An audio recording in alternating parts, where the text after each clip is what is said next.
Start sir.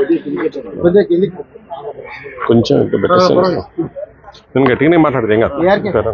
నేను గట్టిగా మాట్లాడుతాను, పెట్టండి, ప్రాబ్లం. నమస్తే అండి, నా పేరు ఆనంద్ కుమార్, డిఎస్పి రంగారెడ్డి రేంజ్, అంటే పాత ఉమ్మడి రంగారెడ్డి జిల్లాలో చూస్తున్నాను. మాకు కంప్లైంట్ వచ్చింది, అంటే ఎక్సైజ్ డిపార్ట్మెంట్లో పనిచేసే వాళ్ళతోటే వచ్చింది. ఏమనంటే వాళ్ళ శాలరీస్ కానీ టీఏ బిల్స్ కానీ ఇక్కడ ఫార్వర్డ్ చేయడానికి ఇక్కడ సీనియర్ అసిస్టెంట్గా పనిచేస్తున్న ఒక వ్యక్తి, ఆయన పేరు టి శ్రీధర్, ఆయన సీనియర్ అసిస్టెంట్గా పనిచేస్తారు. ఆయన ప్రాసెస్ చేస్తారు. ప్రాసెస్ చేసిన తర్వాత అది పైకి వెళ్ళిన తర్వాత శాంక్షన్ అవుతాయి బిల్స్. అందులో భాగంగా 2022-2023 అంటే 22-23 దానికి సంబంధించిన టీఏ బిల్స్ సుమారు 76,000 చిల్లర. ఆ బిల్స్ ప్రాసెస్ చేయడానికి అట్ ది రేట్ ఆఫ్ 11% దానికి పర్సంటేజ్ ప్రకారం కమిషన్ను అంటే లంచం రూపంలో డిమాండ్ చేసింది అనమాట. టోటల్గా దాన్ని 11% కింద వేసి 8,150 రూపాయల చిల్లర అవుతుంది. నాకు దాదాపు అట్లీస్ట్ నాకు 8,000 రూపాయలు ఖచ్చితంగా ఇవ్వాల్సిందే, ఇవ్వకపోతే పాస్ చేయని బిల్స్ అంటే లేలే ఇప్పుడు డబ్బులు లేవు నా దగ్గర, కొంచెం టైం పడుతుంది అని అంటే సరే అని ఫస్ట్ అయితే బిల్స్ పాస్ చేసి తర్వాత ఆ డబ్బులు ఆయన అకౌంట్లోకి వచ్చిన తర్వాత ఇవ్వమని చెప్పాడు. ఆయన అకౌంట్లోకి వచ్చినాయి డబ్బులు. వచ్చిన తర్వాత కూడా మళ్ళీ ఇంకా ఫర్దర్గా కూడా ఇతనే చేయాల్సి ఉంటుంది. టీఏ బిల్స్ అయినా కూడా, అడిషనల్ సరెండర్స్ అయినా కూడా ఈయననే చేయాల్సి ఉంటుంది. సో ఆ ప్రాసెస్లో భాగంగా ఆయన ఏంటంటే ఈరోజు ఇంకా ఆయన రోజు ఫోన్లు చేసేసి ఆ డబ్బులు తీసుకురండి అని చెప్పేసి లంచం డబ్బులు ఆ 8,000 రూపాయలు బై ఫోర్స్ డిమాండ్ చేస్తుంటే మా దగ్గర వచ్చి కంప్లైంట్ చేసినందుకు మేము కూడా కేసు రిజిస్టర్ చేసుకున్నాము.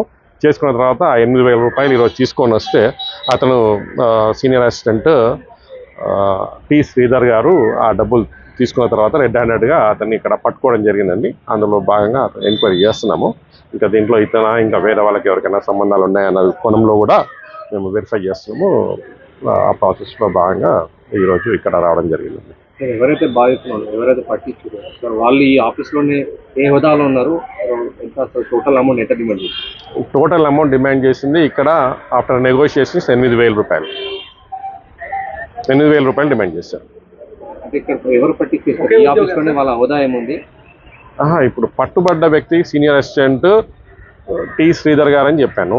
ఇప్పుడు ఎవరైతే కంప్లైంట్ ఇచ్చారో ఆ కంప్లైంట్ పేరు నేను చెప్పదలుచుకోలేదు. యూజువల్గా మేము కంప్లైంట్ చెప్పట్లేదు. ఇప్పుడు మేము రికవరీ చేసింది అతని దగ్గర నుంచే రికవరీ చేసాం. తీసుకున్న దగ్గర టి శ్రీధర్ గారి దగ్గర నుంచి రికవరీ చేయడం జరిగింది. ఇప్పుడు శాలరీస్ అంటే ఉద్యోగులు వాళ్ళే చేస్తారు. జిల్లాలో ప్రజలకు ఈ యాక్చువల్లీ కరప్షన్ గురించి మీరు ఏం చెప్పదలుచుకున్నారు? ఎవరైనా అనేక ఆఫీసుల చాలా ఆఫీసుల జరుగుతుందని చెప్పి సమాచారం ఉంది. మీరేం చెప్పదలుచుకున్నారు?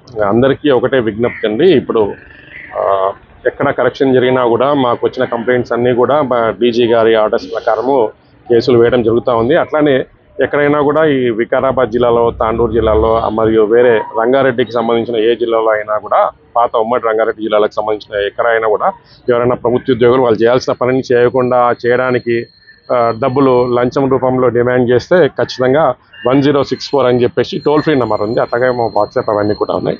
ఏ విధంగా అయినా కానీ మమ్మల్ని కాంటాక్ట్ చేస్తే దానికి తగిన విధంగా మేము చర్య తీసుకొని వాళ్ళపైన కేసెస్ రిజిస్టర్ చేసి ఫ్యూచర్లో మళ్ళీ ఇంకా వాళ్ళు ఎవరు వేరే వాళ్ళకు కూడా ఈ లంచాలు తీసుకోకుండా సాఫీగా పనులు జరిగేటట్టు మా వంతు కృషి మేము చేస్తాము. దయచేసి మమ్మల్ని కాంటాక్ట్ చేయండి.